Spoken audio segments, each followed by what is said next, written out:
ನಟ ದರ್ಶನ್ ವಿರುದ್ಧವೇ ಈಗ ಡಿ ಗ್ಯಾಂಗ್ ತಿರುಗಿ ಬಿದ್ದಿದೆ. ಈಗ ಡಿ ಗ್ಯಾಂಗ್ನಲ್ಲಿ ಮಹಾ ಬಿರುಕು ಉಂಟಾಗಿದೆ. ದರ್ಶನ್ ವಿರುದ್ಧ ಏನಿದ್ರು ಅವರ ಪರವಾಗಿದ್ದಂತಹ ಒಂದು ಡಿ ಗ್ಯಾಂಗ್ನಲ್ಲಿ ಜನ ಅವರೇ ತಿರುಗಿ ಬಿದ್ದಿರುವಂಥದ್ದು.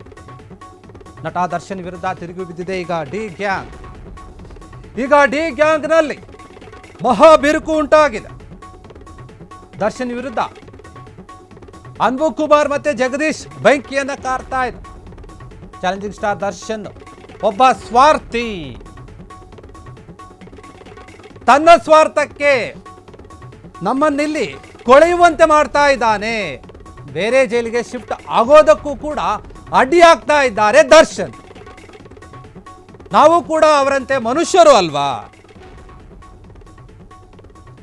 ನಮ್ಮನ್ನು ನೋಡೋಕೆ ಬರೋ ಕುಟುಂಬಸ್ಥರಿಗೆ ವ್ಯವಸ್ಥೆ ಆಗ್ತಿದೆ, ಅಂದರೆ ಸಮಸ್ಯೆ ಆಗ್ತಾ ಇದೆ. ಯಾರು ನೋಡೋಕೆ ಅವರು ಚಿತ್ರದುರ್ಗದಿಂದ ಇಲ್ಲಿಗೆ ಬಂದು ನಮ್ಮನ್ನು ನೋಡೋಕೆ ಆಗ್ತಿಲ್ಲ. ನಮ್ಮನ್ನು ಚಿತ್ರದುರ್ಗ ಜೈಲಿಗೆ ಶಿಫ್ಟ್ ಮಾಡಿದ್ರೆ ಚೆನ್ನಾಗಿರೋದು. ಬೇರೆ ಜೈಲಿಗೆ ಶಿಫ್ಟ್ ಆಗುವ ವಿಚಾರದಲ್ಲಿ ದರ್ಶನ್ ಅಡ್ಡಿ ಆಗ್ತಾ ಇದ್ದಾರೆ ನಮಗೆ. ಆದರೆ ಇವರ ಅನುಕೂಲಕ್ಕೆ ಬೇರೆ ಜೈಲಿಗೆ ಹೋಗದಂತೆ ಮಾಡಿದ್ರು. ಉಳಿದ ಸದಸ್ಯರ ಬಳಿ ಜಗದೀಶ್, ಅನ್ಬು ಕುಮಾರ್ ಅಸಮಾಧಾನವನ್ನು ವ್ಯಕ್ತಪಡಿಸಿದ್ದಾರೆ. ಒಂದೇ ಬ್ಯಾರಕ್ನಲ್ಲಿದ್ದಾರೆ ಡಿ ಗ್ಯಾಂಗ್ನ ಹಲವು ಆರೋಪಿಗಳು. ಪರಪ್ಪನ ಅಗ್ರಹಾರ ಜೈಲಿನಲ್ಲಿ ಕೊಳೆಯುತ್ತಿರುವಂತಹ ಡಿ ಗ್ಯಾಂಗ್ ಈಗ ಅಸಮಾಧಾನ ಉಂಟಾಗಿದೆ, ಬಿರುಕು ಉಂಟಾಗಿದೆ. ನಟ ದರ್ಶನ್ ವಿರುದ್ಧವೇ ಅವರ ಒಂದು ಗ್ಯಾಂಗ್ ಏನಿದೆ ಈಗ ತಿರುಗಿ ಬಿದ್ದಿರುವಂಥದ್ದು. ಯಾಕಂದ್ರೆ ದರ್ಶನ್ ಬರೀ ಅವರ ಒಂದು ಸ್ವಾರ್ಥವನ್ನು ನೋಡ್ಕೊಳ್ತಾರೆ, ಅವರ ಒಂದು ಒಳಿತನೇ ನೋಡ್ಕೊಳ್ತಾರೆ. ಅವರಿಗೆ ಏನು ಲಾಭ ಆಗುತ್ತೆ ಅದನ್ನು ಮಾತ್ರ ನೋಡ್ಕೊಳ್ತಾ ಇದ್ದಾರೆ. ನಮ್ಮ ಬಗ್ಗೆ ಯೋಚನೆ ಮಾಡ್ತಾ ಇಲ್ಲ. ತಮ್ಮ ಒಂದು ಸ್ವಾರ್ಥಕ್ಕಾಗಿ ನಮ್ಮನ್ನು ಬಳಸ್ಕೊಳ್ತಾ ಇದ್ದಾರೆ. ಹೀಗಂತ ಹೇಳಿ ದರ್ಶನ್ ವಿರುದ್ಧ ತಿರುಗಿ ಬಿದ್ದಿರುವಂಥದ್ದು.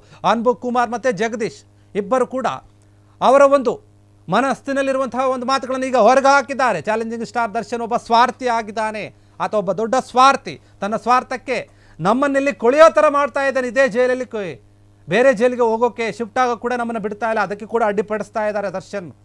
ನಾವು ಕೂಡ ಅವರಂಥ ಮನುಷ್ಯರು ತಾನೇ, ನಮಗೂ ಕೂಡ ಫೀಲಿಂಗ್ಸ್ ಇರುತ್ತೆ, ನಮಗೂ ಕೂಡ ಕುಟುಂಬ ಇದೆ, ನಮ್ಮನ್ನು ಕೂಡ ನಮ್ಮ ಫ್ಯಾಮಿಲಿಯವರು ನೋಡೋಕ್ಕೆ ಬರ್ತಾರೆ, ಅದಕ್ಕೆ ಅಡ್ಡಿ ಆಗ್ತಾ ಇದ್ದಾರೆ ದರ್ಶನ್. ನಮ್ಮನ್ನು ನೋಡೋಕ್ಕೆ ಬರುವಂಥ ಕುಟುಂಬಸ್ಥರು ಏನಿದ್ದಾರೆ ಅವರಿಗೆ ತುಂಬ ಸಮಸ್ಯೆ ಆಗ್ತಾ ಇದೆ. ಅವರು ಇಲ್ಲಿಗೆ ಬರೋಕ್ಕಾಗ್ತಾ ಇಲ್ಲ. ಅವರು ಚಿತ್ರದುರ್ಗದಿಂದ ಇಲ್ಲಿಗೆ ಬರೋಕ್ಕೆ ತುಂಬಾ ಕಷ್ಟ ಆಗ್ತಾ ಇದೆ, ದೂರ ಆಗ್ತಾ ಇದೆ. ನಮ್ಮನ್ನು ಚಿತ್ರದುರ್ಗ ಜೈಲಿಗೆ ಶಿಫ್ಟ್ ಮಾಡಿದ್ರೆ ಚೆನ್ನಾಗಿರ್ತಿತ್ತು, ಆದರೆ ಅದಕ್ಕೂ ಕೂಡ ಬಿಡ್ತಾ ಇಲ್ಲ ದರ್ಶನ್ ಅವರು. ಅಡ್ಡಾಗ್ತಾ ಇದ್ದಾರೆ ನಮಗೆ, ಈ ಒಂದು ನಮ್ಮ ಒಂದು ಅನುಕೂಲಕ್ಕೆ.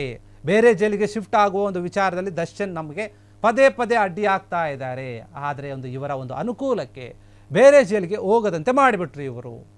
ಎಲ್ಲವೂ ಕೂಡ ಅವ್ರಿಗೋಸ್ಕರನೇ ಮಾಡ್ಕೊಳ್ತಾ ಇದ್ದಾರೆ, ಅವರ ಒಂದು ಸ್ವಾರ್ಥದಿಂದಲೇ ಮಾಡ್ಕೊಳ್ತಾ ಇದ್ದಾರೆ. ನಮಗೆ ಅಂತ ಏನೂ ಮಾಡ್ತಾ ಇಲ್ಲ. ಕನಿಷ್ಠ ಪಕ್ಷ ನಮ್ಮನ್ನು ಬೇರೆ ಜೈಲಿಗೆ ಶಿಫ್ಟ್ ಆಗೋಕ್ಕೂ ಬಿಡ್ತಾ ಇಲ್ಲ. ಇಲ್ಲೇ ಕೊಳಿಯುವಂತೆ ಮಾಡಿಬಿಟ್ಟಿದ್ದಾರೆ ದರ್ಶನ್ ಅವರು. ಯಾಕೆ ಹೀಗೆ ಮಾಡ್ತಾ ಇದ್ದಾರೆ? ಬರೀ ಅವರ ಸ್ವಾರ್ಥವನ್ನೇ ನೋಡ್ಕೊಳ್ತಾ ಇದ್ದಾರಲ್ಲ ಅಂತ ಮಾತು ಆಡ್ತಾ ಇದ್ದಾರೆ. ಡಿ ಗ್ಯಾಂಗ್ನಲ್ಲಿ ಈಗ ಒಂದು ದೊಡ್ಡ ಬಿರುಕು ಬಿಟ್ಟಿರುವಂಥದ್ದು. ಉಳಿದ ಸದಸ್ಯರು ಏನಿದ್ದಾರೆ ಅವರೆಲ್ಲರೂ ಕೂಡ ಡಿ ಗ್ಯಾಂಗ್ನಲ್ಲಿರುವಂಥ ಎಲ್ಲರೂ ಜಗದೀಶ್ ಮತ್ತು ಅನ್ಬು ಕುಮಾರ್ ಅವರ ಹತ್ರ ತಮ್ಮ ಅಸಮಾಧಾನವನ್ನು ಹೊರಗೆ ಹಾಕಿರುವಂಥದ್ದು. ಇಷ್ಟು ದಿನ ಸುಮ್ಮನೆ ಇತ್ತು ಡಿ ಗ್ಯಾಂಗ್, ಆದರೆ ಎಲ್ಲಿ ತನಕ ಅಂತ ಅವರು ತಡ್ಕೊಳ್ತಾರೆ, ಎಲ್ಲಿ ತನಕ ಅಂತ ಈ ಒಂದು ವಿಚಾರದಲ್ಲಿ ಸುಮ್ಮನೆ ಇರ್ತಾರೆ. ಈಗ ಅವರ ಒಂದು ಸಹನೆಯ ಕಟ್ಟೆ ಒಡೆದು ಹೋಗಿದೆ. ಎಲ್ಲವನ್ನೂ ಕೂಡ ಹೊರಗೆ ಹಾಕ್ತಾ ಇದ್ದಾರೆ ದರ್ಶನ್ ಬಗ್ಗೆ. ಇಷ್ಟು ದಿನ ದರ್ಶನ್ ನಮ್ಮ ಹೀರೋ, ನಮ್ಮ ಸ್ಟಾರ್, ನಮ್ಮ ಬಾಸ್ ಅಂತ ಹೇಳಿ ಅವ್ರ ಜೊತೆ ಇದ್ರು, ಅವ್ರ ಜೊತೆ ಓಡಾಡಿದ್ರು, ಅವರ ಒಂದು ಕೆಲಸಗಳಲ್ಲಿ ಅವರು ಕೂಡ ಇದ್ದರು. ಈ ಒಂದು ರೇಣುಕಾಸ್ವಾಮಿ ಕೊಲೆ ಪ್ರಕರಣದಲ್ಲಿ ಇವರು ಕೂಡ ಆರೋಪಿಗಳಾಗಿದ್ದರು. ಇಷ್ಟು ದಿನ ಸುಮ್ಮನೆ ಇದ್ದವರು ಈಗ ಮಾತನಾಡ್ತಾ ಇದ್ದಾರೆ, ನಮಗೆ ದರ್ಶನ್ ಅವರಿಂದಾನೇ ತೊಂದರೆ ಆಗ್ತಾ ಇದೆ, ಸಮಸ್ಯೆ ಆಗ್ತಾ ಇದೆ, ಅವರು ಬರೀ ಅವ್ರ ಸ್ವಾರ್ಥನ ನೋಡ್ಕೊಳ್ತಾ ಇದ್ದಾರೆ. ಒಂದೇ ಬ್ಯಾರಕ್ನಲ್ಲಿದ್ದಾರೆ ಎಲ್ಲ ಡಿ ಗ್ಯಾಂಗ್ನ ಒಂದು ಆರೋಪಿಗಳು. ಅವರು ಮಾತನಾಡ್ಕೊತಾ ಇರುವಂಥದ್ದು. ಪರಪ್ಪನ ಅಗ್ರಹಾರ ಜೈಲಿನಲ್ಲಿ ಕೊಳೆತು ಈ ರೀತಿಯಾಗಿ ನಾವು ಅನುಭವಿಸ್ತಾ ಇದ್ದೀವಲ್ಲ, ಈ ಪರಿಸ್ಥಿತಿಗೆ ದರ್ಶನ್ ಅವರೇ ಕಾರಣ. ಇಲ್ಲಾಂದ್ರೆ ನಾವು ಬೇರೆ ಜೈಲಿಗೆ ಹೋಗ್ಬೋದಿತ್ತು, ಶಿಫ್ಟ್ ಆಗ್ಬೋದಿತ್ತು, ಅದಕ್ಕೂ ಕೂಡ ಅಡ್ಡಿ ಮಾಡ್ತಾ ಇದ್ದಾರೆ. ನಾವು ನೆಮ್ಮದಿಯಾಗಿರೋಕ್ಕಾಗ್ತಾ ಇಲ್ಲ. ದರ್ಶನ್ ಅವರು ಹೇಳಿದ್ರು ಇದ್ರೆ ನೆಮ್ಮದಿಯಾಗಿರ್ಬೇಕಂತ. ದರ್ಶನ್ ಅವರು ಸೇರಿ ಆ ಡಿ ಗ್ಯಾಂಗ್ ಏನಿದೆ ಅವ್ರಿಗೂ ಕೂಡ ನೆಮ್ಮದಿ ಇಲ್ದಂಗೆ ಆಗ್ಬಿಡುತ್ತೆ. ಹೀಗಾಗಿ ಡಿ ಗ್ಯಾಂಗ್ ದರ್ಶನ್ ಅವರ ವಿರುದ್ಧನೇ ತಿರುಗು ಬಿದ್ದಿದೆ. ಕ್ಷಣ ಕ್ಷಣದ ಸುದ್ದಿಗಳಿಗಾಗಿ ಫ್ರೀಡಂ ಟಿವಿ ಸಬ್ಸ್ಕ್ರೈಬ್ ಮಾಡಿ, ಲೈಕ್ ಮಾಡಿ ಹಾಗೂ ಫಾಲೋ ಮಾಡಿ.